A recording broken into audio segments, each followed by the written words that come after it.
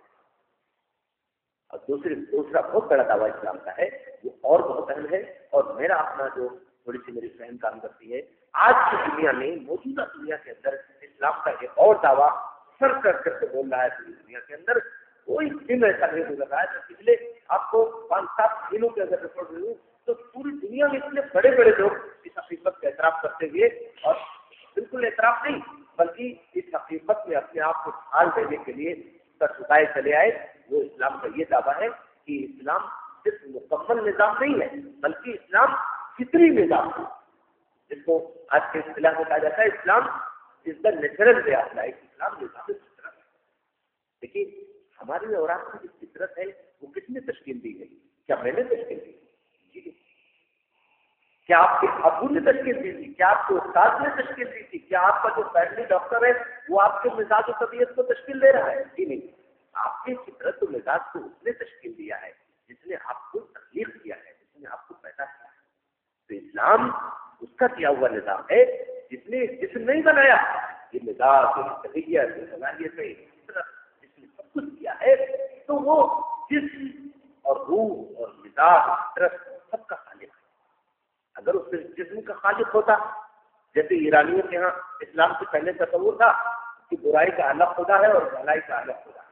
برائی کے خدا کو وہ ہرمن کہتے تھے اور اچھائی کے خدا کو یزدان کہتے تھے. ایسا کوئی تصور نہیں.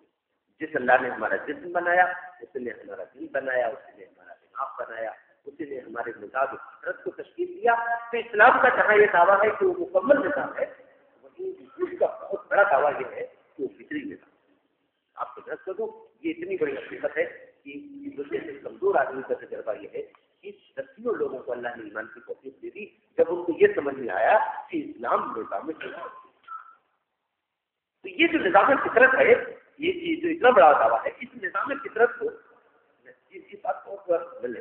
جیسے میرا مزاج کیا ہے، میری طبیعت کیا ہے، میرا نیچر کیا ہے، میری صلاحیتیں اور میری کیپیسٹیز کیا ہے، اس کو جتنا میں جانتا ہوں آپ نہیں جانتے ہیں. جتنا آپ اپنے بارے میں جانتے ہیں اتنا آپ نہیں جانتے ہیں، چاہے آپ ان کے والد بھی کیوں نہ ہوں. لیکن آپ سمجھ لیجیے دنیا کے ہر انسان، آدم علیہ السلام سے لے کے قیامت کے شروع تک جو انسان پیدا ہوگا، اس سب کے مزاج، سب کی طبیعت، سب کی صلاحیت سے سب سے زیادہ جو واقف ہے وہ کون ہے؟ جو ہمارا خالق ہے. اتنا بڑا دعویٰ ہے. اس چیز کو ہماری ذمہ داری ہے کہ ہم پوری دنیا سے. یہ قرآن ایک خالق فطرت کا کلام ہے. اس کا یہ بول ذرا ہم پہنچا کر تو دیکھیں انسانی سلوک تک. ذرا سلیقے سے پہنچا کے دیکھو تو انسانی سلوک پکار اٹھیں گے. جتنی بھی فطرت سلیمہ ہوگی وہ لپک کر کے اس کو اختیار کریں. آپ نے جیسا غالب کا نام سنا ہوگا، بڑی پیاری بات انہوں نے کہی ہے اور میں اس دعوتی پہلو سے اس کو سمجھتا ہوں. انہوں نے کہا کہ میں ہوں پر رات سے اس طرح جیسے باجا. ایک ذرا چڑھیے پھر دیکھیے کیا ہوتا ہے. یہ انسان کے سلوک احساسات سے اور سمجھ بوجھ سے اور طلب سے کھیلنے انسان کے سلوک بس ذرا چھیڑنے کی ضرورت ہے. اور یہ چھیڑنے کا کام رسول اللہ صلی اللہ علیہ وسلم نے حاصل کیا. اب آپ رسول اکرم صلی اللہ علیہ وسلم کے بعد اس امت کے علماء اور اس امت کے باشعور لوگوں کی ذمہ داری ہے کہ انسانی سلوک کو چھیڑنے کی یہ دخل کریں. تو یہ جو میں نے آپ کے سامنے یہ ٹکڑا پڑھا ہے، آپ اس کو دیکھیے کہ اللہ تعالیٰ نے اپنے نبی کو کیسا کچھ دکھانے اور بتانے کی کوشش کی ہے. یہ اللہ رب العالمین کا کلام ہے. سورہ نازل ہوئی ہے مکے کے اندر، اور اس سورہ کے اندر ایک ایسی آیت ہے کہ حدیث میں آتا ہے کہ صحابہ اس کو پڑھتے تھے تو خوشی سے ایک دم سرشار ہو جاتے، ایک دوسرے کو یہ تقریر پیش کرنے لگتے تھے. میں وہ آیت درمیان میں آتی ہے پڑھ رہا ہوں انشاءاللہ، پڑھ چکا ہوں. یہ سورہ نازل ہوئی تو آپ مکے میں تھے اور ابتدائی زمانہ چل رہا تھا. ابھی جلدی وحی نازل نہیں ہو رہی تھی. اب دیکھیں یہ بھی ہے اللہ کے نبی صلی اللہ علیہ وسلم پر جب پہلی بار وہی نازل ہوئی سورہ علق کے پاس آئے تھے تو دوسری وہی نازل ہونے میں بعض لوگ کہتے ہیں 1 سال لگ گیا، یا بعض لوگ کہتے ہیں کم سے کم 10 مہینہ لگے. اتنا لمبا انٹرول ہوا. تو اللہ کے نبی صلی اللہ علیہ وسلم کے بارے میں حدیث میں آتا ہے کہ آپ کبھی کبھی کہیں چلے جاتے ہیں، انتہائی فکر مند، انتہائی الجھن محسوس کرتے کہ کیا میرے رب نے مجھے چھوڑ دیا، کیا کہیں میری کسی کمزوری کی وجہ سے میرا رب مجھ سے ناراض تو نہیں. آپ کے اندر خود فکر مندی پیدا ہو جاتی. پھر آپ ظاہر انسانیت کی فلاح و بہبود اور ہدایت کے لیے مبعوث کیے گئے تھے تو آپ سوچتے کہ نہیں ان حالات میں کیا کروں، ان حالات میں کیا کروں، اب مجھے کون سا کام کرنا ہے. تو اس کو سوچ کے اللہ کے نبی فکر مند ہو. لیکن یہ انٹرول کون کر رہا تھا؟ یہ انٹرول کون مینٹین کر رہا تھا؟ وہ جس نے محمد صلی اللہ علیہ وسلم کو اپنا نبی بنایا تھا اور جس نے ان کو اپنا کلام اتارا تھا. یہ انٹرول کوئی اتفاقی بات نہیں تھی، یہ خالق کائنات کا متعین کر رہے ہیں. اسی لیے اللہ کے نبی صلی اللہ علیہ وسلم کو یہاں بتایا جا رہا ہے کہ نبی گھبرائیے نہیں، یہ جو وقفہ ہو رہا ہے یہ کسی ناراضگی کا سبب نہیں ہے. دراصل آپ اپنی صلاحیت اور قوت برداشت کو جتنا جانتے ہیں اس سے زیادہ میں جانتا ہوں آپ کو.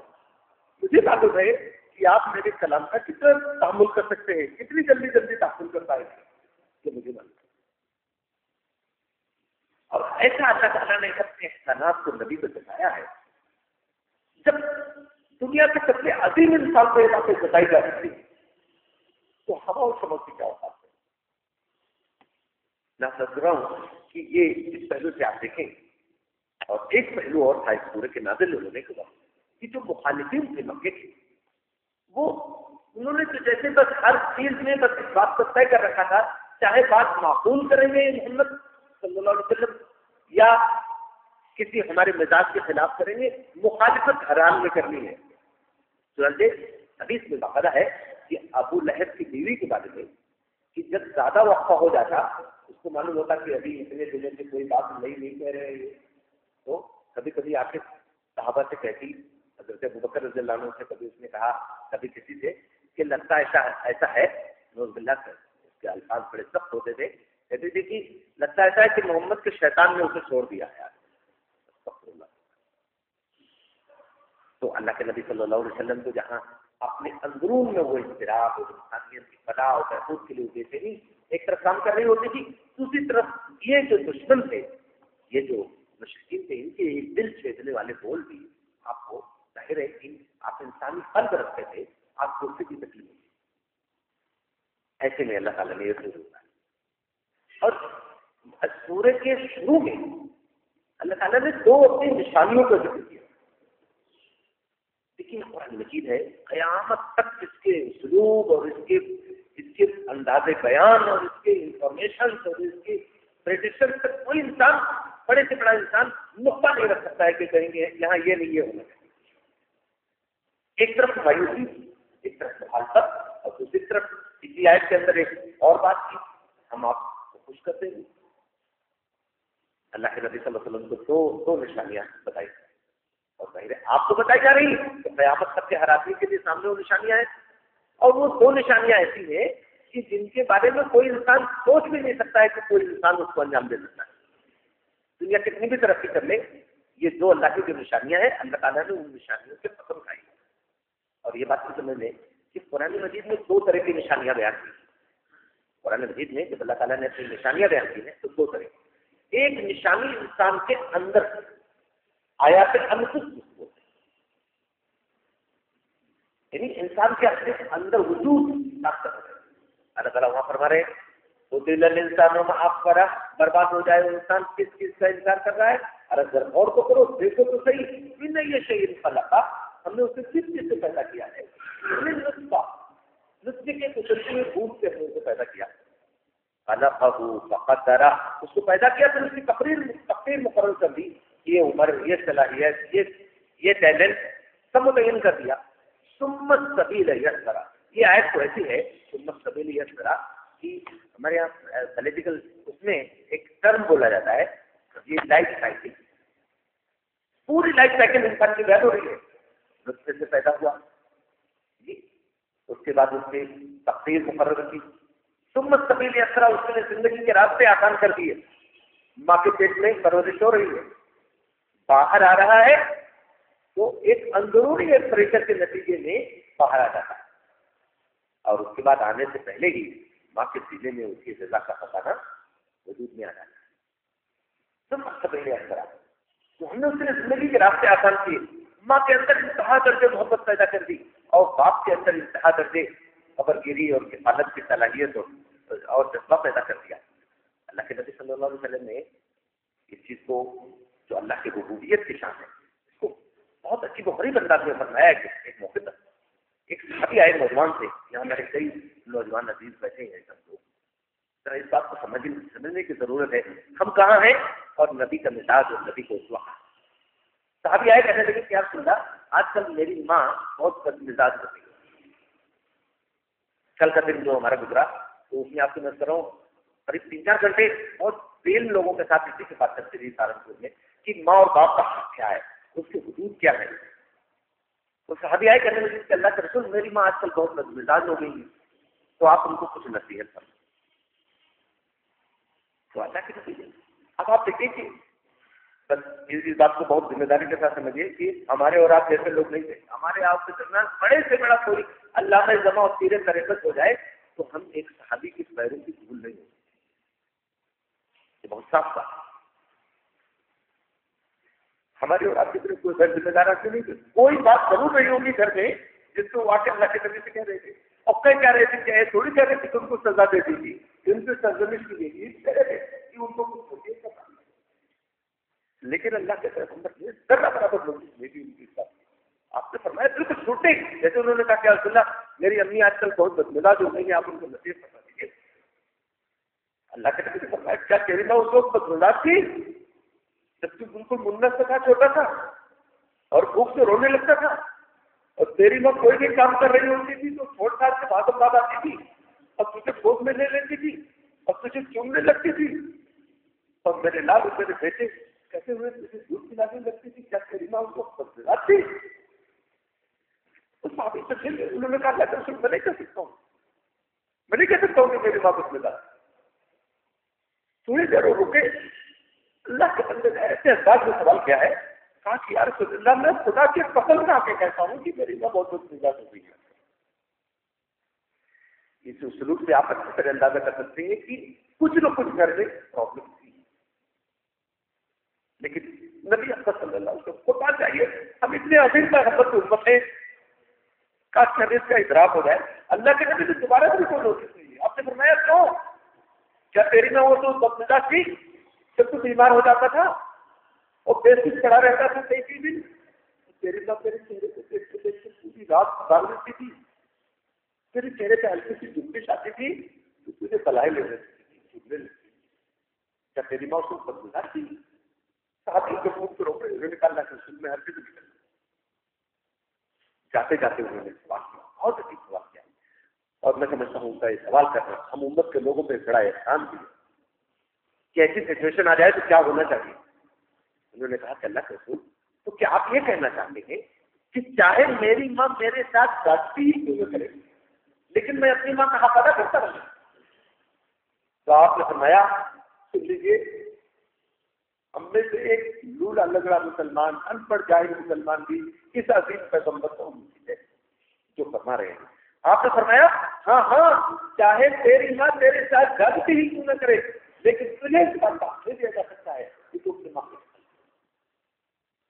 یہ ہے وہ اللہ تعالیٰ کی ربوبیت کی شان جو اللہ تعالیٰ نے انتظام فرمایا ہمارے لیے. تم مستقبل ایسا تمہارے لیے زندگی کے راستے آسان کر دیں. میں تصویر کر رہا تھا کہ ایک نشانی تو اللہ تعالیٰ ہمارے اندر سے دیتے اور ایک نشانی ہمارے باہر سے دیتے.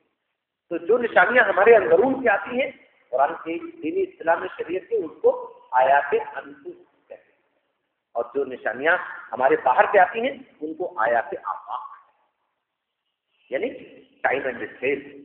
ہمارے اندر سے جو دلیل دی جا رہی ہے تو ہمارے اندرون کی ہے، بس ہم سے باہر جتنے بھی دلیلیں ہیں وہ سب آیات آفاق ہیں. لیکن آیات آفاق میں بھی اللہ تعالیٰ کبھی بڑے قریب کے دلیل دیتے ہیں، تمہارا کھانا، تمہارا پانی، تمہارے جانور، تمہارے یہ، اور کبھی کبھی ستاروں کی، چاند کی اور آسمان کی دلیل دیتے ہیں. تو اس کو آفاق کے قریب اور آفاق کے بعید، time and space closed one اور اس کی بات جو دور ہے ان کی بات کی جاتی ہے. یہ اللہ تعالیٰ کی جو نشانیاں ہیں اللہ تعالیٰ اس کا استعمال کراتے ہیں اپنے بندوں. یہاں جن دو نشانیوں کا ختم کھائی اللہ تعالیٰ نے اس کو آپ سمجھیں. اللہ نے فرمایا وَالضُّحَىٰ، قسم ہے روز روشن کی.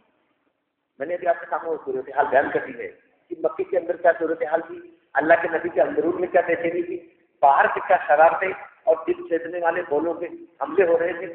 ایسے میں اور ابتدائی زمانہ تھا، ایسے میں اللہ تعالیٰ فرما رہے ہیں وَالضُّحَىٰ، قسم ہے اس روز روشن کی. قسم ہے روز روشن کی. یہ روز روشن اتنی بڑی نشانی ہے اللہ کی، اتنی بڑی نشانی ہے کہ بڑی سے بڑی دنیا کی کسی زمانے کی کوئی حکومت، کوئی افراد کا مجموعہ یہ دعویٰ نہیں کر سکتا کہ دن ہم لائے گی، سورج ہم چمکائے گا. ایسی کوئی جسارت نہیں ٹوٹے آدمی کرتا. یہ روزے روشن ہم نے اس کو چمکایا ہے, ہم نے اس کو سیٹ کیا ہے, ایسی دوری پہ سیٹ کیا ہے کہ اس سے کم زیادہ ہونے پہ زمین پہ تمہاری زندگی ممکن نہیں رہ جائے گی. دور ہو جائے گا جن کے برف ہو جاؤ گے, قریب آ جائے گا ان کے ختم ہو جائے گا. قسم ہے اس روزے روشن کی جو تمہیں ایک جگہ فرمایا وہ جعلنا النہار معاشا, ہم نے دن کی اس روشن دن کو تمہارے لیے معاش کا, تگ و دو کا, دوڑ دھوپ کا وقت بنایا تمہارے لیے. تو قسم ہے اس روزے روشن کی جس کو اللہ تعالیٰ نے تمہارے لیے سرگرمی, حرارت, روشنی, ان تمام چیزوں کو, قوتوں کا, انرجیز کا ایک مخزن قرار دے دیا اللہ نے. لیکن اگر ہر وقت دن رہتا, ہر وقت آدمی اپنے تگ و دو میں لگا رہتا, تو کیا کوئی آدمی چند دنوں تک ذہنی طور پر سالم رہ سکتا تھا؟ تھوڑی دنوں میں پوری دنیا میں پاگل پن کا دور ہو رہا. تو اللہ نے اس کے بعد واللیل اذا سجا, اور رات کے ہم جب پورے سکون کے ساتھ چھا جاتی ہے تمہارے اوپر, پوری دنیا کو اپنے خاموش پرسکون میں خلاف کے اندر چھپا لیا. یہ رات کو اللہ تعالیٰ نے دیکھ فرمایا وجعلنا اللیل لباسا, ہم نے رات کو تمہارے لیے لباس بنا دیا. یہ کپڑا پہنے, ذرا اس کپڑے کے بغیر اپنا تصور کیجیے کیسے ہوں گے. رات کو اللہ نے لباس بنایا. میں آپ سے بہت سن رہا ہوں, میں کبھی کبھی بہت ہی انتہائی کمزور اپنا علم, انتہائی ذاتی میں سوچتا ہوں کہ ہم کو ہو کیا گیا ہے, ہم نے آپ کو قرآن میں غور و فکر کرنا کیوں چھوڑا. دو چیزوں کے لیے اللہ نے لباس کا لفظ استعمال کیا. آپ کا ایک کپڑا ہے, یہ آپ کا لباس ہے, یہ تو آپ پہنتے ہیں. لیکن اس کے علاوہ دو چیزوں کے لیے استعمال کیا. ایک تو رات کے لیے کہا وہ جعلنا اللیل لباسا, یہ لباس آپ کو کپڑے نہیں, آپ کو جسم کے جو ہے نشب و فراز بالکل نہیں نظر آ رہے ہیں. اسی طرح سے رات آپ کو ڈھک لیتی ہے. بغل میں ایک آدمی بالکل لباس کی عاری ہو, آپ کو بالکل نہیں دکھائی دے سکتا. رات ایک لباس کا کام کرتی ہے. لیکن کتنا قریب ہے ہمارا آقا پروردگار, اس نے بہت چیز کو لباس کہا. بیوی کو کہا, بیوی کو, شوہر اور بیوی ایک دوسرے کے لباس ہے. سننا لباس لکم وانتم لباس لہن, وہ تمہارے لیے لباس ہے اور تم ان کے لیے لباس. یہ جو لباس ہے سکون کا, ایک دوسرے کے لیے رحمت کا, ایک دوسرے کے لیے رحمت کا, ایک دوسرے کی مزاج طبیعت کا اتنا زیادہ شناشا ہو جانے کا, اور ایک دوسرے کے لیے سہارا بننے کا. یہ لباس نہ ہو تو معاف کیجیے, دنیا میں شاید اتقیات کی فہرست مختصر ہو جائے گی. متقی لوگوں اور صالح بندوں ان کی فہرست شاید انتہائی مختصر ہو جائے. آدمی متقی نہیں رہتا. تو یہ بیوی کو لباس ہے, بیوی کے لیے شوہر کو لباس کہہ دیا. یعنی گویا اگر یہ لباس اتر جائے تو تمہاری اصل حقیقت جو نہیں نظر آنی چاہیے, تمہارے جسم اور زندگی کی وہ باتیں جو نہیں باہر آنی چاہیے, وہ سب کھل جائیں گی. تم اپنا گھر کافی نہیں رکھ پاؤ. یہ رات کے لیے فرمایا کہ واللیل اذا سجا, قسم ہے رات کی جب وہ پورے سکون کے ساتھ, پورے خاموشی کے ساتھ سجا ہے. آپ نے نام سنا ہوگا اور تفسیر رکھی رہتی ہے ہمارے مفتی محمد شفیع صاحب رحمۃ اللہ علیہ کی. اس میں انہوں نے رات کے بارے میں بہت تفصیل کے ساتھ لکھا ہے کہ رات کو اللہ نے اتنا سکون کا ذریعہ بنایا کہ اگر رات کی کچھ بھی اس کا جز دن کا باقی رہتا تو آدمی رات کو بھی نہیں سو پاتا. مان لیجیے ٹھیک ہے آپ سو جائے, اندھیرا بھی ہو جائے, لیکن جانور جاگتے رہتے, چلتے پھرتے رہتے, تو کیا انسان خاموشی کے ساتھ سو سکتا ہے؟ سب چیزوں کو اللہ تعالیٰ چلا دے. تو دو نشانیوں سے قسم کھائی اللہ نے, ایسی نشانیاں کہ جن کے بارے میں کوئی شبہ ہی نہیں ہو سکتا ہے کہ اللہ کے علاوہ کوئی اس کو انجام نہیں دے سکتا. دو نشانیوں کے اللہ نے قسم کھائی. اور ظاہر ہے نہ سورج اللہ سے بڑا ہے, نہ چاند اللہ سے بڑا ہے, نہ دن اللہ سے بڑا ہے, نہ رات اللہ سے بڑی ہے. تو اللہ نے قسم کیوں کھائی تھی؟ ایک سوال ہے, اللہ نے کیوں قسم کھایا؟ اس میں لیجیے اللہ تعالیٰ قسم کھاتے ہیں جو اللہ کے اوپر کوئی چیز نہیں ہے. ہمارے اور آپ کا انسانوں کا مزاج ہے, ہم ایسی چیز کے قسم کھاتے ہیں کہ جو ہم سے برتر یا ہم سے اونچی, ہم سے برکت والی. اللہ تعالیٰ کی ساری چیزیں رکھتی ہے, اللہ کے نبی, اللہ کے مخلوق سب. لیکن اللہ تعالیٰ دراصل یہ سب اللہ ہی کی تخلیق ہے. اللہ تعالیٰ ایسی چیزوں کے پسند کھاتے ہیں کہ جن کی حقانیت کے سامنے دوسرے لوگ اس کے پاس کوئی جواب نہیں. مشرکین مکہ ہے, اللہ کے نبی کے پر نازل ہونے والے کلام کا بھی جملہ رہے ہیں، سب کچھ ہو رہا ہے، لیکن اللہ تعالیٰ فرما رہے ہیں دیکھو والضحیٰ، قسم ہے روز روشن کی جس کے بغیر تمہاری زندگی کو کوئی تصور نہیں، اور قسم ہے اس رات کی جو پرسکون ہو کر کے چھا جاتی ہے تمہیں اپنی ڈھانپ لیتی ہے، اس کی قسم گویا اس کے بغیر بھی تمہاری زندگی ممکن نہیں۔ کیا کچھ بھی عقل سے کام نہیں لیتے؟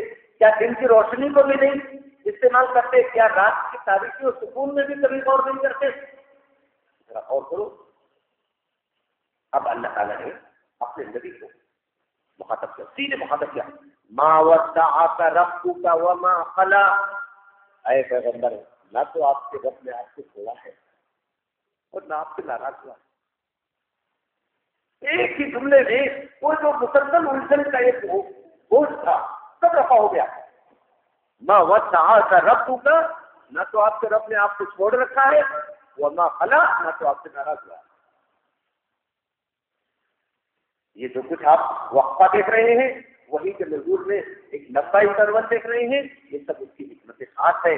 اس کی حکمت خاص جو کائنات کا خالق ہے، آپ کا خالق ہے، جس نے آپ کو اپنا پیغمبر بنایا ہے، کائنات کے تمام باشندوں اور آپ کے ذہن و فہم کی حکمتوں سے کہیں بالا ہے اس کی حکمتیں، تو بالکل اضطراب میں پڑنے کی ضرورت نہیں، مایوس ہونے کی ضرورت نہیں، دل سے کوئی بوجھ لانے کی ضرورت نہیں۔ آپ کے رب نے آپ کو چھوڑا نہیں اور نہ آپ سے وہ ناراض ہوا۔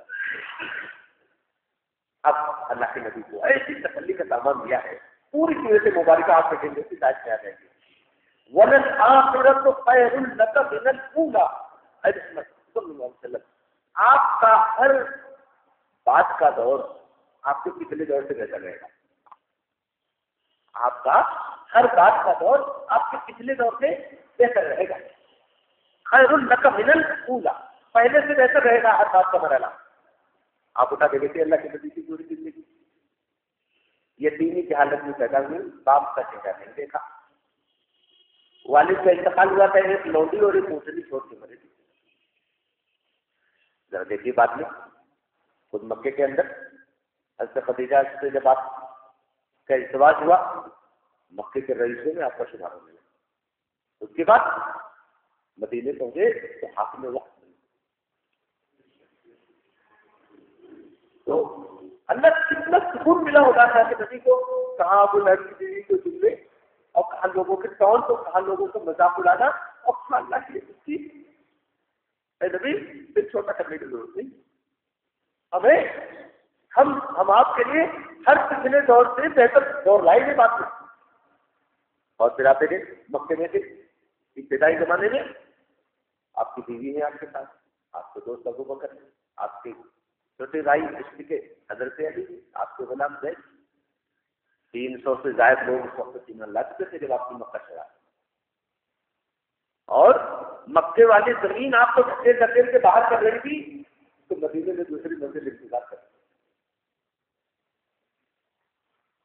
جس سال معراج ہوا ہے اسی سال پہلا آدمی ایمان لائے رہے، اس آدمی کی زندگی سے زیادہ باتیں ہے بھی نہیں تھی کتابوں کے اندر، لیکن صحیح روایات میں موجود ہے۔ اکیلے وہ آئے تھے حج کے زمانے میں، اللہ کے نبی سے ملے، لوگ اچھا یہ تو بالکل یہودی لوگ کہتے ہیں کہ ایک نبی آنے والے ہیں، یہ تو بالکل وہی لگ رہے ہیں۔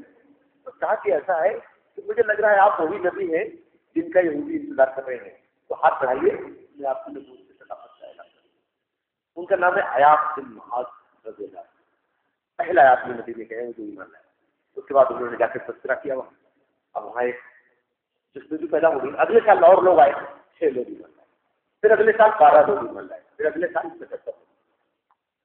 تو جہاں مکے کی زمین اپنے کو بندر ثابت کر رہی تھی، وہاں مدینے کے لوگ اس سال کے لیے باہر نکلائے ہوئے۔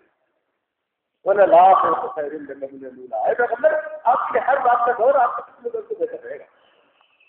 مدینے میں آئے ہیں، شروع میں جب آپ آئے ہیں تو چند لوگ مدینے میں تھے، 200 250 300 لوگ زیادہ، لیکن کیا ہوا، ایک وقت وہ آیا کہ بڑی بے بسی کی حالت میں آپ کو بڑی چاہتوں کے باوجود مکے کو آپ اتنا چاہتے تھے کہ ہجرت کر رہے ہیں، اور مکے کو دیکھتے ہوئے فرماتے ہیں اللہ کے نبی صلی اللہ علیہ وسلم، حدیث کی کتابوں میں جملہ نقل ہے کہ اے شہر مکہ تو مجھے دنیا میں سارے شہروں سے عزیز ہے، لیکن میں کیا کروں تیرے لوگ مجھے رہنے نہیں دیتے۔ کہاں یہ کیفیت تھی اور کہاں وہ کیفیت پھر آئی. آخر کو خیر اللہ کا بنے لوں گا، آپ کے لیے ہر بات کا رہنا آپ کے پتلی میں رہنے سے بہتر رہے گا. 8 سال گزرے تھے، اتنی شان کے ساتھ رسول اللہ صلی اللہ علیہ وسلم میں داخل ہوئے، آپ نہیں تھے کسی کو کہ آپ کو روکنے کے لیے کہاں داخل ہو، آپ نہیں تھے کسی کے اندر. اور ایک وقت وہ تھا کہ آپ صلی اللہ علیہ وسلم کو افراد کا چھوٹا سا مجموعہ تھا، چند 100 لوگ تھے. بدر کی لڑائی میں 13 لوگ ہوئے تو زیادہ 500 لوگ کو ایمان والے رہے ہوں گے. لیکن بدر مکے کے فتح کے وقت صرف 10,000 جنگجو آپ کے ساتھ تھے ہتھیاروں کے لیے ہوئے. جس کعبے کے قریب آپ کو نماز پڑھنے کی اجازت نہیں ہوتی تھی، آج اس کعبے کی کنجی آپ کے ہاتھ میں جس کو آپ چاہیں گے تو اللہ تعالیٰ ایک ہی جملے میں اس ساری الجھن رفع فرما دیا. نبی بالکل پریشان ہونے کی ضرورت نہیں ہے. ان کے طور ان کے دفترے اور ان کی اسکیمنگ آپ بالکل اس کو ہمارے خاطر نہ سمجھیں. آپ کے لیے ہر بات کا دور اس پچھلے دور سے رہے. اور اس کے بعد کی آیت ہے جو میں نے آپ کے سامنے کہی تھی کہ وہ آیت ہے کہ جس کو جب صحابہ پڑھتے تھے تو بہت خوش ہو جاتے.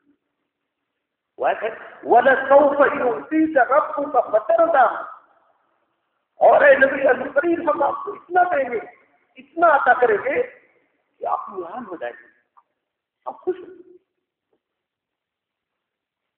یہ آیت کب بولی جا رہی ہے؟ مکے کے اندر آپ کی معاشی حالت بھی زیادہ اچھی نہیں، آپ سے جو ہے آپ کے ساتھ دینے والے بھی زیادہ نہیں، بہت کمزور قوت کے ساتھ آپ اللہ کے تعالیٰ کے کلمے کو پورے اعتماد کے ساتھ بلند کر رہے ہیں، لیکن طاقت بالکل نہیں. اللہ تعالیٰ فرما رہے ہیں اے نبی الکریم ہم آپ کو اتنا کچھ عنایت کریں گے کہ آپ بالکل خوش ہو جائیں گے. مطلب بالکل خوش ہو جائیں گے. آپ اس کا ایک ظاہری مفہوم ہے اور اس کا اخروی مفہوم بھی ہے.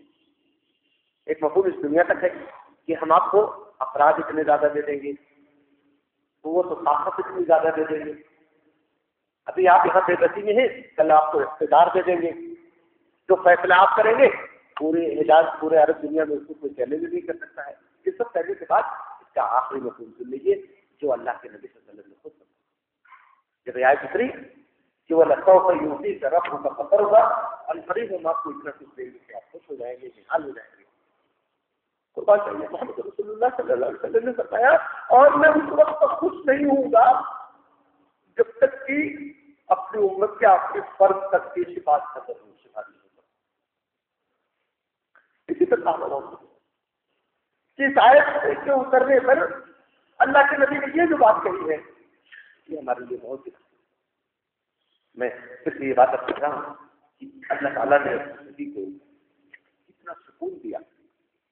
حالات یہ ہے کہ یہ سورہ اتری ہے اسی دنوں بعد اتنے حالات خراب ہو گئے تھے کہ آپ کے سامنے آپ کے صحابہ کو پیٹا جاتا تھا. یہاں سے تھوڑے دن بعد اتنے خراب ہو گئے تھے حالات کہ آپ کے قدم کے گلے میں چادر لپیٹ کے پیٹا جاتا یا آپ کو مارنے کی کوشش کی جاتی. اونٹ کو وہ جدا دیا گیا. کبھی کبھی راستے میں آپ کو لوگ گرا لیتے زمین پر کیچڑ اور گندگی سے نفرت کرتے. اللہ تعالیٰ فرما رہے ہیں اے نبی دل چھوٹا رکھ لیجیے اس حالات کے سنگینیوں میں آج مایوس مت ہوئیے. عنقریب ہم آپ کو اتنا عطا کریں گے کہ آپ خوش ہو جائیں گے، نہال ہو جائیں گے. اللہ کے نبی صلی اللہ علیہ وسلم مدینے میں آئے. جب آپ کے ہاتھ میں اقتدار آ گیا، جنگوں کے بعد سراج اور زکات آنے لگا. ایک بدو صحابی تھے، اللہ کے نبی کے پاس بہت سارا مال آیا ہوا تھا، بانٹ رہے تھے آپ پر غربا میں. کچھ صحابہ نے کہا کہ یا رسول اللہ کچھ رکھ لیجیے بات کی. تو بدو صحابی جواب دیتے انہوں نے کہا نہیں اے محمد آپ اللہ کے حبیب ہیں، آپ اللہ کے کہتے ہیں، بات یہ ہے آپ کو بہت خوش ہے، آپ کو بہت دے گا. حدیث آتا ہے اللہ کے نبی وہ رب وہ ہے کہ میرے پاس کچھ نہیں تھا آج اس کو مجھے اتنا دیا. تو دنیا کے اس بات پہ بھی اللہ تعالیٰ نے فرمایا کہ قریب ہم آپ کو دیں گے کہ آپ خوش ہو جائیں گے. اور آخر سے پہلے سے اس کا انتخاب کہاں تک چلا جاتا ہے کہ ہم آپ کو اتنا دیں گے. حدیث میں آتا ہے کہ حضرت آدم علیہ السلام سے لے قیامت تک سارے لوگ رہیں گے، سارے گنہگار جو کسی نہ کسی درجے میں کچھ ایمان سے آشنا رہے ہوں گے پریشان ہو جائیں گے. اچھا آدم کے پاس جائیں گے، کہیں گے آپ سے بات کر دیجیے. وہ کہتے ہیں کہ میرے سب کی بات میں سے تو ایک بار اللہ کی حکم ادھوری ہو چکی ہے. اللہ کے حکم کی تعمیر میں پہنچا رہا ہوں. لوگ حضرت نوح کے پاس آئیں گے, حضرت ابراہیم علیہ السلام, جتنے انبیاء سب لوگ کہیں گے بیٹے کو ایسا کرو. محمد کے پاس وہ اللہ کے حدیث حدیث میں آتا ہے کہ اللہ کے نبی صلی اللہ علیہ وسلم فرماتے ہیں کہ لوگ میرے پاس آئیں گے تو میرے دل میں ایسی بات آئے کہ میں کہوں گا کہ ٹھیک ہے چلو میں اللہ کے حضور سے خواہش کروں. جو پھر اللہ سے حضور کیا کرتے ہیں, اللہ کے عرش کے سامنے جا کے سجدے لے کر جائیں اور پھر اللہ تعالیٰ نوازیں گے. سب دن مجھے لے جانا چاہیے. میں دل سے کر رہا ہوں کہ اللہ کی آیت کا سلسلہ شروع ہوتا ہے مکے کے اس حالات سے اور منتج ہوتا ہے آخرت کے حشر کے میدان میں. فَلَسَوْفَ يُعْطِيكَ رَبُّكَ فَتَرْضَىٰ. اے محمد ہم آپ کو عنقریب اتنا عطا کریں گے کہ آدمی حق. اب یہ ہو سکتا ہے کہ آدمی کے ذہن میں آ سکتی ہے بات, لمبی انسان بھی سوچ سکتے ہیں کہ آج سے یہ صورتحال ہے کہ میں اللہ کے کلمے کو زور سے کعبے کے پاس بلند نہیں کر سکتا ہوں. آج حالات یہ ہے کہ میں اپنے چند ساتھیوں کی حفاظت نہیں کر سکتا ہوں. تو یہ کیسے ہوگا؟ تو اللہ تعالیٰ ذہن سے بجائے اس کے کہ اللہ کے نبی سوال کرتے, اللہ تعالیٰ دیکھیے اللہ تعالیٰ یہ ذہن میں جو احساسات اٹھتے ہیں نا, یہ ذہن کے احساسات اس میں تو جتنا ہم جانتے ہیں اس سے پہلے ہی اللہ کو معلوم ہے. اللہ تعالیٰ نے بالکل اس کو پہلے ہی پہل کر دیا. فرمایا اے نبی ارے کیا آپ دیکھتے نہیں ہیں, ذرا اپنے اوپر غور کیجیے کہ ہم کیسے مشکلوں سے آسانیاں پیدا کرتے ہیں. اللہ نے یہ جیت گئے یتیم پاوا, کیا آپ کو اپنے یتیم نہیں پایا تو کیا آپ کو ٹھکانا نہیں فراہم کیا؟ بات کہنی ہے کہ ہم آپ کو اب اتنا دیکھیں کہ آپ خوش ہو جائیں گے, نہال ہو جائیں گے اور حالات میں سب سے کہ ظاہری آنکھوں سے دنیا کی دیکھے تو آدمی کو یقین نہ آئے. ایسا نہیں تھا کہ اللہ کے نبی کو بھی یقین نہیں آتا, لیکن اللہ تعالیٰ اسباب کو بھی جو ریزننگ جس کو بولتے ہیں اس کو بھی اللہ تعالیٰ اپنے نبی کو عطا فرما دیتے ہیں. اے نبی دیکھیے ذرا اپنے حوال کو غور کیجیے, کیا آپ یقین نہیں پائے گے؟ کیا ہم نے آپ کو یقین نہیں پایا؟ فآوا, پھر آپ کو ٹھکانا نہیں فراہم کیا. جس معاشرے میں حال یہ تھا کہ کسی بچے کا یتیم ہو جانا گویا اس کی بدقسمتی اور بے بسی کی مہر لگ جانا تھا. بالکل یتیم ہو جاتا بچہ, چچا یہ رفت کر لیتا, دوسرے لوگ اگر نہیں ہے خاندان کا کوئی رہنما, لوگ اس کو غلام بنا لیتے اور پھر اس غلامی کے جنگل سے وہ کبھی نکل نہیں پاتے. تو جہاں یتیموں کو قرآن میں کہا, آپ پورے معاون کرتے ہیں, نماز بھی پڑی جاتی ہے. ارائیت الذی یکذب بالدین, کیا دیکھا آپ نے اس شخص کو جو آخرت کو جھٹلاتا ہے؟ فذلک الذی یذوق الیتیم, وہی ہے جو یتیم کو دھکے دیتا. تو جہاں یتیموں کا یہ حال تھا, اللہ فرماتے ہیں مایوس ہونے کی کیا ہے, کیا ضرورت ہے؟ آج کی تنگیوں, سختیوں اور حالات کے نامسائل ہونے سے آپ دوچار ہیں. آپ دیکھیے ہم آپ کو اتنا عطا کریں گے, اتنا عطا کریں گے کہ آپ کے تصور سے بھی بالا ہوگی. اپنے حالات سے غور کیجیے تو آپ یتیمی کے عالم میں تھے, لیکن ہم نے آپ کو پیسہ ٹھکانا فراہم کیا. وہ یتیم بچہ جو اچک لیا جاتا, وہ یتیم بچہ جس کو مال کا غصب کر لیا جاتا, جس کو غلام بنا دیا جاتا تھا معاشرے کے اندر, اس یتیم بچے کو اللہ نے پوری فدیت ہے. اللہ فرما رہے کہ کیا آپ کو یتیم نہیں پایا ہم نے؟ تو دیکھیے ہم نے آپ کو کیسے سہارا فراہم کیا. اس آیت کو ابھی آگے اس سے متعلق دوسری بات آئے گی, اس لیے آپ اس طرح سمجھے. پھر اللہ نے فرمایا آپ سے وَوَجَدَكَ ضَالًّا فَهَدَىٰ, اور اے نبی کیا ہم نے آپ کو اس حالت میں نہیں پایا کہ آپ کو راستہ سوجھ نہیں رہا تھا؟ ضال کے معنی ہوتے ہیں آدمی کی ایسی کیفیت جس میں اس کو راستہ نہ ملے, ایسی کیفیت جیسے لگے کہ راستہ بھول گیا ہے. ضال کے معنی اردو میں ضال مسلمان گمراہ کے ہوتے ہیں, لیکن بات بہت قطعی طور پہ بات سمجھ لیجیے, اللہ کی گھر میں پوری ذمہ داری سے ساتھ بات. اللہ کے نبی حضرت محمد صلی اللہ علیہ وسلم پر اس اردو زبان کے ترجمے کا اطلاق نہیں ہو سکتا, اس لیے کہ رسول اکرم صلی اللہ علیہ وسلم ان معنوں میں کبھی بھی گمراہ نہیں تھے. نبوت سے پہلے بھی آپ نے کسی خود کی پرستش نہیں کی, کسی توہم کے شکار نہیں ہوئے, آپ کسی کی طرف غلط نگاہ نہیں ڈالی, کبھی جھوٹ نہیں بولے, کبھی کی بےایمانی نہیں کی, کوئی خیانت نہیں کی. جی نبوت سے پہلے کے حالات ہیں نقل کہ عبداللہ کا بیٹا محمد کو کنواری لڑکیوں سے زیادہ شرمندہ. نبوت کے پہلے کے حالات ہیں, آپ کو لوگ امین کہتے تھے, ہمارا امین آ گیا, آپ کو کہتے تھے ہمارا صادق آ گیا, آپ کو کہتے تھے ہمارا حکیم آ گیا، معاملات کو بڑی حکمت کے ساتھ سلجھانے والا آ گیا، اور کبھی بھی آپ کسی بے حیائی کے پروگرام میں نہیں گئے، کبھی بھی آپ کسی بدھ کی طرف آپ نے کوئی التفات ہی نہیں کیا، تو ان معنوں میں آپ گمراہ نہیں تھے. یہ بات ہاں یہ کہتے ضرور آپ کی کہ آپ کا دل آپ کچوٹ رہا تھا، آپ کا دل آپ کو مطلب آپ پریشانی میں تھے. یہ اللہ کے بندوں کا کیا حال ہے، اللہ کو چھوڑ کر کے بتوں کی پرستش ہو رہی ہے. کعبہ اللہ کی بندگی کا گھر تھا، جہاں بت رکھ دیے گئے ہیں. کیسے حالات بدلے، کیسے لوگوں کو اللہ کی طرف لایا جائے، کیا ہو، کیسے لوگوں کی اصلاح ہو، یہ آپ کو بالکل نہیں معلوم. آپ یہی بات ہے. اللہ تعالیٰ فرما رہے ہیں اے نبی آپ کو راستہ بالکل نہیں سوچ رہا تھا، کیسے حالات کو درست کیا جائے. فہدا ہم نے آپ کو رکھا وہ وجدک ضالا، اے نبی آپ کو راستہ بالکل سوچ نہیں رہا تھا، آپ کو بالکل نہیں واضح ہو رہا تھا کہ کیسے ہدایت اور رہنمائی ہو. فہدا ہم نے آپ کو ہدایت دی رہنمائی. لیکن اس لفظ کو ایک اور اس کے اندر ایک فراغت جو اس کو ضالہ عربی میں اس پیڑ کو کہتے ہیں جو بہت دور تک صحرا ہو، ریگستان ہو، اس میں ایک ہرا بھرا خوبصورت کا درخت ہو، اس کو ضالہ. اللہ تعالیٰ فرما رہے ہیں وَوَجَدَكَ ضَالًّا، اے نبی ہم نے آپ کو ایک ایسے صحرا میں جس میں انسانی قدر بڑھ چکی تھی، جس میں رحم و کرم کا جنازہ نکل گیا تھا، جس میں ایک دوسرے کے تعلقات اور حقوق سے بالکل اس کو مردمی آ گئی تھی، جہاں انسان جانور بن چکا تھا، حیا کا جنازہ نکل گیا تھا. اس انسانی ریگستان میں جو ہیومن ڈیزرٹ تھا وہاں ہم نے آپ کو ایک ہرے بھرے درخت کی مانند رکھا. آپ اس انسانی ریگستان میں گویا ایک ہرے بھرے درخت کی مانند تھے، اکیلے تھے بالکل آپ کھڑے ہوئے.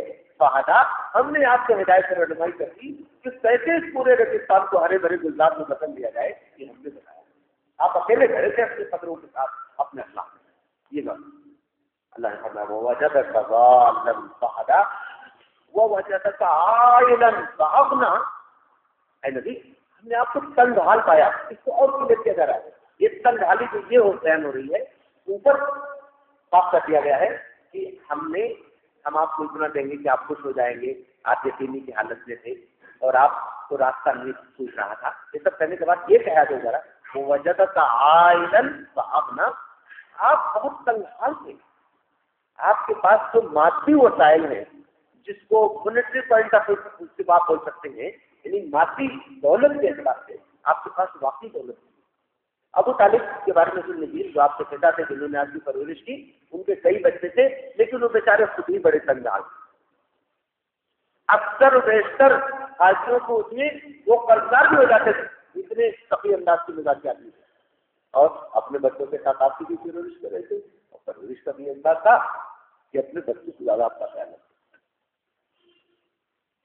لیکن تنگ حالی تنگ دستی بالکل واضح تھی.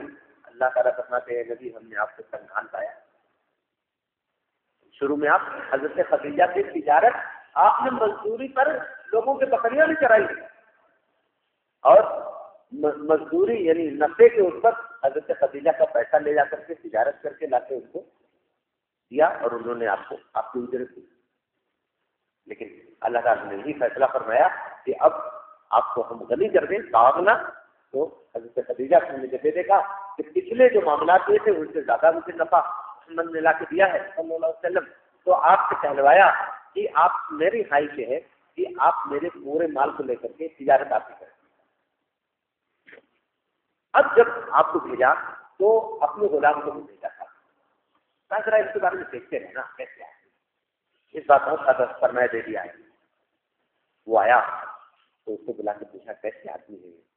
تو کہا کہ مالکن ایسے آدمی ہے کہ شاید زمین پہ ایسا کوئی آدمی نہیں ہوگا. کسی کو کبھی جھڑکتے نہیں، معاملے کے اتنے صاف ہیں، اتنے اچھی طرح سے معاملہ ہو جاتے ہیں کہ سامنے والا جو دھوکہ بھی دینا چاہے تو اس کی ہمت نہیں ہو سکتی دھوکہ دینے. اور کسی کی طرف اتنی بے حیائی کے ماحول میں کبھی کسی طرح وہ غلط نگاہ نہیں ڈالتی. اور کہا کہ میں آپ کو کیا بتاؤں، میں تو ان کے ساتھ چلتا رہا، عجیب و غریب نشانیاں مجھ کو سمجھ میں آتی رہی. میں سوچتا رہا کہ یہ کسی اور کے ساتھ نہیں ہے. خدیجہ کہ دل میں بات اللہ نے ڈالی، یہ اللہ کا انعام تھا ان کے اوپر کہ ایک 40 سالہ خاتون ایک 25 سالہ صالح نوجوان سے اب کی خرچ بن ہوگی. اپنی سہیلی، ان کی سہیلی کا نام نفیسہ تھا، انہوں نے ان کو بھیجا ابو طالب کے پاس، ان سے مشورہ کیا، پھر ابو طالب سے بات کی. ابو طالب نے کہا محمد سے بات کرو، محمد صلی اللہ علیہ وسلم نے کہا چٹائی فیصلہ کریں گے، پھر اس کے بعد باتیں ہوگی اور آپ کا نکاح ہو گیا. اب حضرت خدیجہ کے پچھلے 2 شوہروں کا انتقال ہو چکا تھا اور وہ دونوں بہت رئیس تھے اور دونوں کا سارا مال خودی کے پاس تھا. اللہ فرما رہے ہیں تم دیکھو کتنے تنگ حال تھے اور دیکھو انہوں نے تم کو کیسا خوشحال کر دیا. یہ تو مکے کا حال ہے. پھر میں نے ابھی آپ کو اشارہ کیا کہ مدینے میں آپ کو کیا کچھ دیا اللہ تعالیٰ نے، لیکن باغنا میں طاقت چھپی ہوئی ہے. میں سمجھتا ہوں اس کو سمجھے بغیر ہم اللہ کے نبی کے اس مقام کا غنی ہونے کے اس مقام پر نہیں. حضرت عثمان کے ساتھ آپ غنی لفظ استعمال کرتے ہیں تو اس میں صرف یہ بات نہیں ہے کہ عثمان کے پاس بہت دولت تھی اور بہت بیٹے تھے، نہیں، اس کے پیچھے ایک سائیکو کا ایک مثال کا. اللہ تعالیٰ فرماتے ہیں ہم نے آپ کو تنگ حال پایا تو آپ کو غنی کر دیا. تنگی کے بعد آدمی کو جب دولت مل جاتی ہے تو پھر 2 چیزیں بہت آ جاتی ہیں. ایک تو دکھاوا آ جاتا ہے اور دوسری دولت کی عیش بہت آ جاتی ہے. نہ تو دکھاوا آیا نہ تو دولت کی عیش آئی. رسول اکرم صلی اللہ علیہ وسلم کے بارے میں صاف ہے کہ مکہ فتح ہوا، اتنے لشکر جزار کے ساتھ آپ مکے میں داخل ہو رہے تھے. کیا ظلم تھا جو مکے والوں نے کیا نہیں تھا. دوسرا تاریخ کا حکمراں ہوتا تو مکے میں داخل ہوتا تو للکارتے ہوئے داخل ہوتا، کہاں ہے وہ، کہاں ہے فلاں، اس کو پکڑ کے لاؤ، اس کو آگے کرو. حدیث سے آتا ہے 10,000 کے لشکری جنرال مکے میں داخل ہونا تھا تو آپ اپنی سواری میں سجدے بھی کرتے ہیں. خود کرو میرے کمزور نہ تو بندے کے تیری کتنی توجہ ہے، میرا کتنا کرم ہے، ورنہ میں کیسے حالات کو قابو پاتا. آج تو نے راستہ آسان کر دیا ہے. یہاں اللہ نے فرمایا آپ کی تنگحالی تھی، ہم نے آپ کو خوشحالی میں بدلا. آگے جو بات ہے بہت ہی غریب ہے. ابھی فرمایا تھا اللہ نے کہ تمہیں ہم نے دین پایا تو ہم نے ٹھکانہ فراہم کیا، تو مایوسی کی کوئی ضرورت نہیں ہے، حالات ہمیں درست کرتے چلے جا رہے ہیں. لیکن فرمایا فامل یتیم فلا تقہر، اے نبی ہم نے آپ کو یتیم پایا تو ٹھکانہ فراہم کیا تو دیکھو کسی یتیم کو دھتکار تھا. یہ اس کو کہا جا رہا ہے جس نے اس سے پہلے ہی اس نوجوانی ہی سے، نوعمری ہی سے اس کا طریقہ یہ ہے کہ وہ بچیوں کو دفن ہونے سے بچاتا ہے، زندہ گاڑی لانے سے بچا رہا ہے، یتیموں اور بیواؤں اور مسکینوں کی خبر گیری کر رہا ہے. یہی تو بات کہی تھی حضرت خدیجہ نے جب اللہ کے نبی نے فرمایا مجھے اڑا دو، مجھے اپنی جان کا ڈر لگ رہا ہے. حضرت خدیجہ نے کہا کہ آپ اطمینان خاطر رکھیں، اللہ آپ کو ضائع نہیں کرے گا. آپ یتیموں کی دستگیری کرتے ہیں، بیواؤں کی خبر رکھتے ہیں، کمزوروں کی مدد کرتے ہیں، اللہ آپ کو ضائع. یہ پہلے ہی آپ کا معمول تھا، لیکن یہاں پر قرآن کرنے کے بعد اللہ تعالیٰ آپ کو احساس دلا رہے ہیں آپ کو ہم نے یتیم نہیں پایا تو دیکھو کسی یتیم کو اظہار نہ دی. آپ سمجھ لیجیے کہ یہ جو آیت اتری ہے اس کے بعد کو حالات یہ تھے کہ اللہ کے نبی صلی اللہ علیہ وسلم کے بارے میں حدیث میں آتا ہے کسی یتیم بچے کو آپ دیکھ لیتے تو آپ کی طبیعت کو باقی یہ بے حسی کی جس دور سے رسول اللہ کی امت آج گزر رہی ہے شاید مشکل ہو جائے گا اللہ کے نبی صلی اللہ علیہ وسلم کا کام کرنا. اس نبی کی کیفیت یہ ہے کہ اتنی ذات اختر کو بھی اللہ تعالیٰ خطاب کر کے کہتے ہیں کسی یتیم کو رکھنا نہیں. نبی کی امت کا بہت اللہ کے نبی صلی اللہ علیہ وسلم کے بارے میں آتا ہے. آپ نے غزوہ احد کا ذکر سنا ہوگا کہ اللہ کے نبی سے 2 بار شہید ہو گئے تھے اور باقاعدہ پٹی اس کی بنی ہوئی تھی. 70 صحابہ شہید ہو گئے تھے اور 100 لوگ سے زیادہ زخمی ہو گئے. مدینے واپسی ہو رہی تھی، آپ سے سگے پتا حضرت حمزہ شہید ہو گئے تھے. ان کی شہادت کا انتہائی غم تھا آپ کو. آپ کے پتا بھی تھے اور ایک لوٹی سے دودھ کیا تھا انہوں نے، ان سے اللہ کے نبی نے دودھ کیا تھا تو آپ کو دودھ شریک تھی اور انتہائی محبت کرتے تھے آپ سے. حضرت حمزہ شہید ہو گئے تھے، ان کا پورا جسم کاٹ کے ٹکڑے ٹکڑے کر دیا. بہت صدمہ تھا. لوٹ رہے تھے. حضرت حمزہ کی ایک بیٹی تھی، ان کا نام بھی فاطمہ تھا. ان کو معلوم نہیں تھا کہ میرے ابو کا کیا ہوا، تو راستے میں کھڑی ہو کر کے انتظار کر رہی تھی اپنے ابو کا. حضرت ابوبکر کی سواری آگے چل رہی تھی، پیچھے اللہ کے نبی کی سواری آ رہی تھی. حضرت ابوبکر سے اس بچی نے پوچھا ابوبکر میرے ابو کہاں ہیں؟ تو حضرت ابوبکر بڑے وقت بات کی بڑے وقت کی بات کی، جیسے اس کو دیکھا فوراً کا یاد آ گیا اس کو، اور جب پوچھا اس نے ایسی سواری کو آگے بڑھا دیا تو پیچھے اللہ کے رسول اللہ آگے چلے گئے. بچے کے انتظار میں کیا جاتے تیزی سے بڑھ سکتے سواری کے پاس پہنچ گئی. اللہ کے نبی کی سواری کا لگام پکڑ لیا. اللہ میں پورے اطمینان کے ساتھ عبادت کر رہا ہوں کہ جو جواب اللہ کے نبی نے دیا ہے اس سے بہتر جواب انسانی تاریخ میں نہیں ہے. آپ نے بچے کو اٹھا لیا اور سواری کو دکھاتے ہوئے اپنے ساتھ کہا فاطمہ آج سے محمد ہی تمہارے پاس ہے.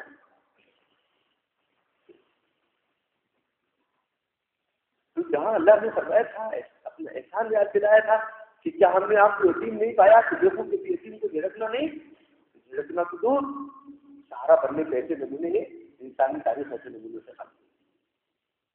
عید کا دن ہے، تشریف لے جا رہے ہیں، حضرت حسن ہے حضرت حسین ہے، چلے جا رہے ہیں اللہ کے نبی عیدگاہ.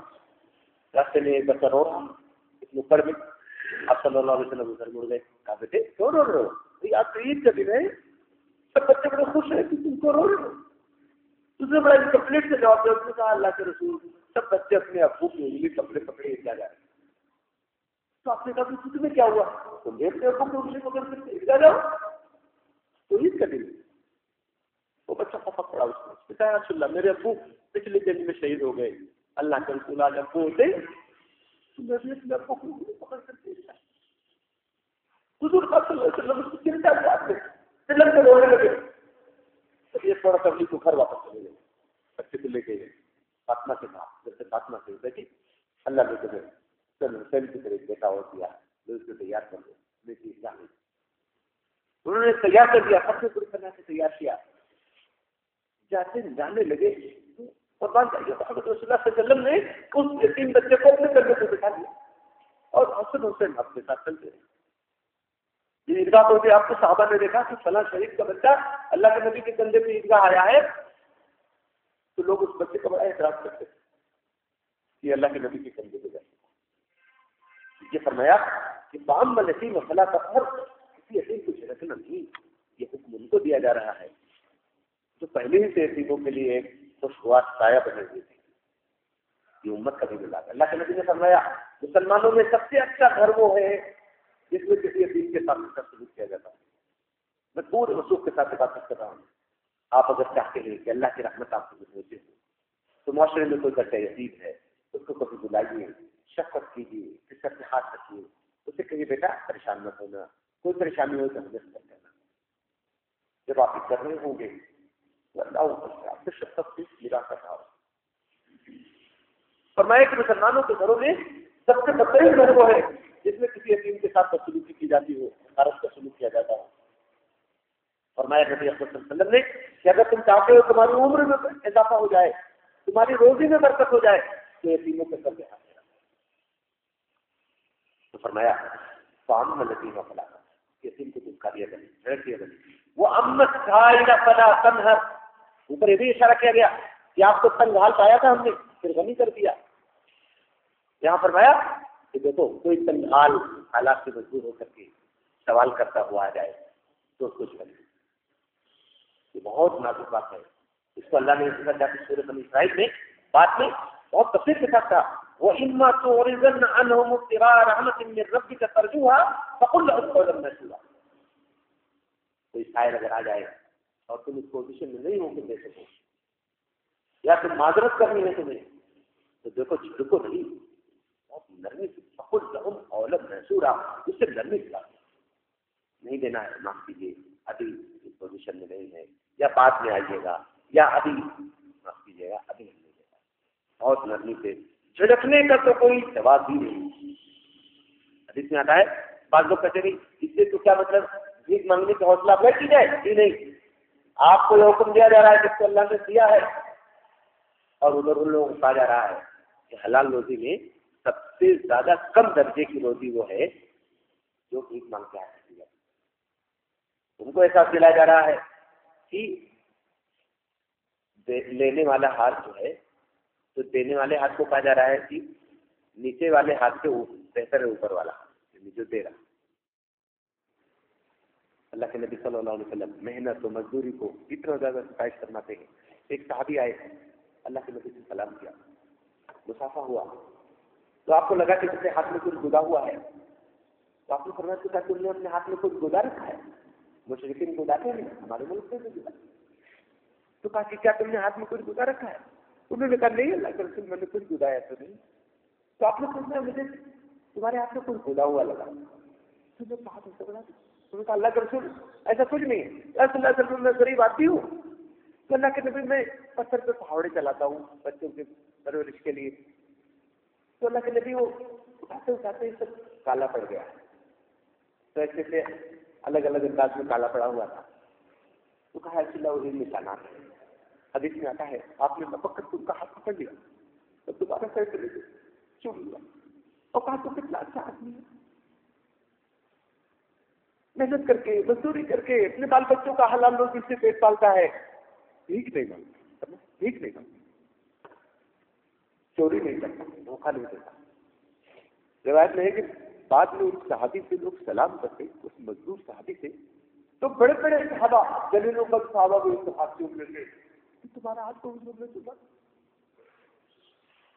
تو یہ بات کہی جا رہی ہے کہ کسی سائل کو جھڑکنا نہیں, اپنے تنگی کے وقت کو ہمیشہ یاد رکھو, تنگی کے وقت کو ہمیشہ یاد رکھو. محمد رسول اللہ صلی اللہ علیہ وسلم کے بارے میں حدیث میں موجود ہے کسی سائل کو کبھی ناگواری سے پہچان نہیں دیا. ایک بار سے صحابی کے بارے میں آتا ہے کہ وہ آئے مانگنے تو وہ تھوڑی دیر پہلے اللہ کے نبی کو تقسیم کرتے تھے, کچھ بھی نہیں ہوتا. تو آپ نے فرمایا بھائی جب دے رہا ہوتا ہوں تو تم لوگ آتے نہیں. اس کے بعد روکا, کسی کو بلایا, کچھ انتظام کیا, کہا ٹھیک ہے جب دے رہے ہوں تب آ جائے. اللہ کے نبی حضرت محمد صلی اللہ علیہ وسلم کہ یہ جو بات ہے جو میں نے ابھی آپ کے سامنے عرض کی ہے کہ وہ وجہ کا عائل الفاغ, وہ بات میں اب نقل کر دیتا ہوں. اللہ کے نبی صلی اللہ علیہ وسلم کا غنی ہونے کا کیا مطلب ہے؟ دیکھیے وہ آدمی غنی نہیں ہے کہ جس کو اللہ نے بہت دولت دے دی اور اس کے بعد مزید کی حفظ سے بے چین کیے ہیں, دن کو چین نہیں, رات کو سکون نہیں, نہ اللہ کا شکر ادا کر پاتا ہے, بلکہ حفظ میں بالکل بے چین ہے. غنی وہ ہے کہ جو اللہ نے دیا ہے اس کو اللہ سے خاطر دے کر کے خوش ہو اس کی طبیعت. تو غنی ہونا کیا ہے اس کو سن لیجیے. اللہ کے نبی صلی اللہ علیہ وسلم کے ہاں ایک بکری ذبح ہوئی حضرت عائشہ رضی اللہ تعالیٰ نے. تو آپ تشریف لائے, پہلو کا گوشت آپ کو بہت پسند تھا, تو حضرت عائشہ نے ایک پہلو تھوڑا سا بچا لیا اور بقیہ سے تقسیم کر دیا. آپ آئے پوچھا عائشہ کچھ بچا ہے؟ تو کہا اللہ کے رسول ایک شامی کے علاوہ کچھ نہیں بچا. آپ نے فرمایا عائشہ اس شامی کے علاوہ سب بچ گیا. یہ ہے عثمان غنی کو غنی کیسے کہا جاتا ہے؟ ایک اشارہ کر دوں تو آپ کو ساتھ مل جائیں گے. حضرت عثمان نے تبوک کی جو لڑائی ہوئی تھی, اللہ کے نبی صلی اللہ علیہ وسلم کے زندگی میں سب سے بڑی جو فوج منظم ہوئی ہے وہ تبوک کے وقت منظم ہوئی, جس میں 30,000 کا لشکر آپ کی قیادت میں چلا تھا سنوں میں. اس کا تقریباً 1/3 خرچ اکیلے عثمان رضی اللہ عنہ. حضرت عثمان حضرت عمر کی خلافت کا جب زمانہ آیا تو قید پڑ گیا, بہت زبردست قید پڑ گیا, زبر انتہا تک سے قلت ہو گئی. حضرت عثمان تاجر کے 700 اونٹوں میں غلہ لگ کے آ رہا تھا. حضرت عمر نے پہلے ہی بلایا, کہا عثمان میں نے سنا ہے تمہارا غلہ آنے والا ہے, تو میں چاہتا ہوں تم بیت المال کے ہاتھ بیچو, یعنی خلافت کے ہاتھ بیچو, ہم نے تمہیں بازار کے سن میں پھیل دے رہے, مسلمانوں کو فائدہ ہو جائے, سب باشندے جو ہیں ان کی ضرورت پوری ہو جائے گی. تو حضرت عثمان میں بہت ہی نرم خوب آدمی تھے, کہا ضرور نہیں, آپ مجھے معاف کر دیجیے, میں اس وقت سودا نہیں کر پاؤں. عثمان دیکھو ایسا ہے, حالات کی نزاکت کو سمجھو, میں تمہیں بازار کی قیمت سے دوگنا قیمت دینے کو تیار ہوں. حضرت عثمان نے کہا میں نہیں کر پاؤں. 3 گنا, 4 گنا, 5 گنا, 10 گنا پر بات چلی گئی. تو حضرت عثمان کہا کرتا ہے کہ امیر المومنین آپ بار بار نہ پریشان کریں، میں لے لیتا ہوں گا، میرا کھاتا ہوں. حضرت عمر رضی اللہ عنہ نے کہا عثمان تمہیں اتنا عظیم آدمی سمجھتا ہوں، تم صحبت رسول سے فائدہ استفادہ کر چکے ہو، آپ کے عزیز داماد رہ چکے تھے، خلق خدا کر رہی ہے تو تمہیں نفع ہی نہیں. کہا آپ رسول کی سمجھ لیں، میں آپ کی سودا کر نہیں پاؤں گا. چلے گئے. بیچ میں حضرت عثمان کا قافلہ ہے تو 700 اونٹ شہر میں داخل نہیں ہو سکتے تھے اس طرح، تو کئی مطلب ایک آدھ یہ دور ہی اس کو ٹھہرا دیا گیا. اور مدینے میں حضرت عثمان کو اللہ نے بہت دیا تھا، سردیوں کے موقع تھے. ایک ایک گھر میں جا کر کے لوگوں نے بتایا کہ غلے کی ضرورت ہو تو یہاں سے فلاں جگہ پر چلے جاؤ، اتنی دور جانا پڑے گا، وہاں غلہ آیا ہوا ہے، اپنے ضرورت کا غلہ لے لیجیے. سب لوگ چلے بھی گئے اور آ بھی گئے. تو اس کی زیادہ خبر نہیں ہو پائی حضرت عمر رضی اللہ عنہ کو. آپ نے سمجھا کہیں کہ اللہ لگ رہے ہیں. عثمان رضی اللہ عنہ رات کے کسی وقت پھر مل گئے نماز میں. کہا عثمان کیا ہوا، کیا صبح ملے؟ کہا ہاں میرا سودا ہو گیا، مال بک گیا. کہا کیسے بکا؟ کہا جو آپ دے رہے تھے اس کا 100 بولنے پر تو سبقوں میں اس میں خلافت سے خلیفہ سے زیادہ کون سے دے سکتا تھا، تو دنیا میں تو نہیں دے سکتا. تو کہا کہ کس نے دیا؟ کہا اس کا وعدہ ہے اور وہ اپنے وعدے کا بڑا سمٹ کر خود کرو. خدا کس نے ان کو کمال کر کے کسی ناراض ہو رہا تھا کہ تم جیسا آدمی ایسی باتیں کر رہا ہے تو وہ اپنی طرح خیر والے لکھے. اس پر یہ بات جس سے کہا گیا عثمان غبی ایسے نہیں کہا جا رہا. تو فرمایا کہ وہ امت سائل فلا تنہر، کسی سائل کو جھوٹ کو نہیں. اس سوال کا ایک اور پہلو ضرور سن لیجیے. یہاں ہمارے کچھ نوعمر بچے جی سوال تو ہوتا ہے ایک روپے کا، پیسے کا، اناج کے، غلے کا، کپڑے کا، لیکن ہر سوال ایسے نہیں ہوتا. ایک سوال علم کا بھی ہوتا ہے. جیسے ہمارے کوئی ذمہ دار عالم ہے، کوئی بڑے ہیں، مجھے کم علم ہے، کوئی کم شعور ہے، میں نے اپنے بڑوں سے آ کے کچھ سوال کیا تو یہ سوال بھی مراد ہے یہاں. وہ امت سائل فلا تنہر، کسی سائل کو جھڑکو مت. اس پہلو سے زیادہ ہم نے توجہ نہیں دی ہے اور بڑا مسئلہ اٹھایا. ہماری نئی نسل جس کو ایک غلط انداز کا جو ہے اکیڈمک ایک پس منظر ملا ہوا ہے، نتیجے میں اسلام کے بارے میں، دین کے بارے میں، اخلاق کے بارے میں، سیرت کے بارے میں بہت سارے شکوک و شبہات بلکہ بغاوت جیسے انداز ہے. تو اگر وہ سوال کرنے آتے ہیں تو جھڑکو نہیں. اور سن لیجیے اور بھی بات، مجھے افسوس ہے کہ تو کرسی میں بیٹھ کے بات کر رہا ہوں، ہم جیسے لوگ اس کے لائق نہیں ہیں. لیکن اگر کوئی سوال کر رہا ہے اور نہیں معلوم ہے تو غلط جواب دینے کی مت کوشش کرو. اپنی علمیت کا دھاک بٹھانے کے چکر میں مت رہو. جیسے کسی سائل کو دانا اور غلہ مانگ رہا ہے تو زہر نہیں دے سکتے ہو، ایسے کسی علمی سائل کو غلط جواب دے کر کے اس کو گمراہ مت کرو. نہیں معلوم ہے تو کہہ دو مجھے نہیں معلوم. یا کوئی موضوع افراد موجود ہیں، آپ غلہ صاحب سے رابطہ کیجیے، انشاءاللہ وہاں جواب مل جائے گا. یہ ہے طریقہ کا. وہ امت سائل فلا تنہر، کسی سائل کو جھڑکو. میں آپ کو واقعہ سنا. امام مالک رحمۃ اللہ علیہ کا نام سنا ہوگا آپ نے. امام مالک کے بارے میں آتا ہے کہ کسی دوسرے صوبے سے ایک شخص مدینے آیا. امام مالک امام میں وہ ایسے امام ہے کہ تقریباً 30 سال تک اسی ممبر سے خطبہ دیا ہے جس ممبر سے رسول اللہ صلی اللہ علیہ وسلم نے خطبہ دیا. ایسے آدمی ہے وہ. لیکن یہ ہے کئی دوسرے صوبے سے ایک آدمی کچھ سوالات سے اس کو لے کے آیا اور یہ ہوا کہ امام صاحب کے پاس سوالات کچھ آئے ہیں، آج اس کا جواب دیں گے. مسجد سے ہزاروں لوگ جمع ہو گئے. اس آدمی نے اپنا سوال اچھا قسم مجمع بیٹھا ہوا تھا، سوال کرتا حضرت یہ سوال. حضرت امام اس سے کہتے لا ادری، میں نہیں جانتا. دوسرا سوال کیا، اتنے ہزاروں لوگوں کے بیچ میں اتنا بڑا امام، اتنا بڑا محدث جس نے حدیث کی سب سے پہلی کتاب کمپائل کیا. دوسرا سوال لا ادری. 54 سوال لے کے آیا تھا، صرف 17 سوال کا جواب دیا اور بقیہ سوالوں کے بارے میں کہا لا ادری، میں نہیں جانتا. کسی سائنس کی جس کو نہیں نہ غلط رہنمائی کرو. میں آپ کو برٹش میڈیم کی بات بتا دوں. ابھی قرآن کے بہت بڑے مفسر بہت اللہ والے انتہائی روحانی قسم کے آدمی تھے. مجھے ان سے کچھ تھوڑا سا استفادے کا موقع ملا. پٹنہ میں رہتے تھے, انتقال ہو گیا. میں نے ایسے لوگ اپنے اس مختصر عمر میں بہت کم دیکھے ہیں جو فنا فلّہ کا درجہ رکھتے تھے. انہوں نے دیکھا کہ ان کی نوعمری کا زمانہ تھا. پٹنہ میں برٹش پیریڈ میں ایک انگلش میڈیم اسکول, ہر جگہ ایسے اسکول قائم کیے تھے انگریزوں نے. تو اس میں ایک لڑکا مسلمان پڑھ رہا تھا. اب اس کو اچھے خاصے کنفیوژن ہو گئے اسلام کے بارے میں.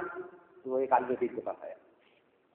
اس نے کہا کہ حضرت یہ کیا ہے اسلام, یہ کیا ہے, یہ کیا ہے, آپ بتائیے ذرا, اس کو سمجھائیے.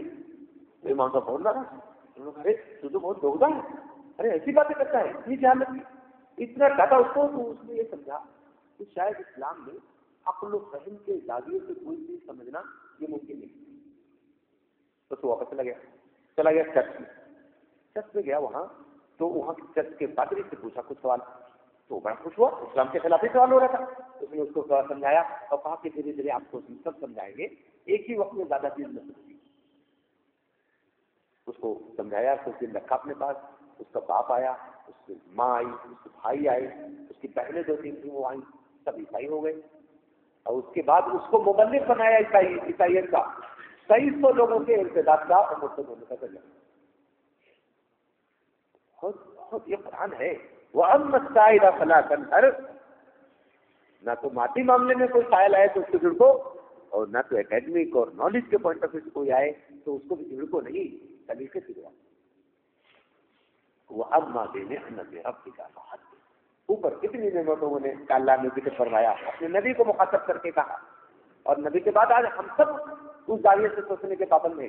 اللہ تعالیٰ تو اپنے نبی کو فرمایا وَأَمَّا بِنِعْمَةِ رَبِّكَ فَحَدِّثْ, تمہارے رب نے جو کچھ بھی تمہارے اوپر انعام کیا ہے اس کا ذکر کرنا, اس کو یاد کرنا.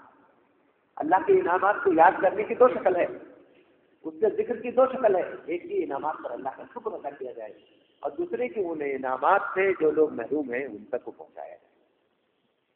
بعض مفسرین نے یہ بھی کہا ہے کہ اللہ تعالیٰ نے اگر تمہیں نعمت دی ہے تو اس نعمت کا کچھ اظہار ہونا چاہیے. ایک صحابی آپ کے پاس آئے, اللہ نے اس کو بہت نوازا تھا, تو بہت ایسے فتح حال تھے. تو کہا کہ کیا بھائی تم کو تو اللہ تعالیٰ نے بہت کھیتی والی بھی ہے, بہت تجارت ہے, تو تمہارے اوپر کچھ اظہار ہونا چاہیے. اس لیے ہمارے بعض علماء نے اس آیت کی تفسیر میں لکھا ہے اگر اللہ نے آپ کو نوازا ہے کسی پہلو سے تو ذرا آپ اتنا لوگوں میں محسوس بھی ہو, فخر و غرور تکبر کے لیے نہیں, انفارمیشن کے لیے کہ ہاں بھائی کوئی پریشانی ہوگی تو آ سکے وہ آپ کے پاس سوال کر سکے. جی یہ وہ چیز ہے جو اللہ تعالیٰ نے اس سورے کے اندر ہمارے اور آپ کے سامنے خطاب کیا ہے محمد رسول اللہ صلی اللہ علیہ وسلم کو, اور وہ اشارہ دیا ہے کہ دیکھو جس نبی کی تم امتی ہو کچھ بھی ارشاد. تو میں بہت زیادہ خاطر کروں گا کہ اللہ کے نبی صلی اللہ علیہ وسلم کے سیرت پاک کو قرآن مجید کے بھی ذریعے سمجھنے کی ہمیں کوشش کرنی چاہیے. اور میری درخواست ہے کہ اس کے بعد جو سورے ہے اس کا ترجمہ ضرور آپ پڑھ لیں, سورہ الم نشرح. انشاءاللہ بہت کچھ مفہوم آپ کو اور زیادہ کلیئر ہوگا. اللہ تعالیٰ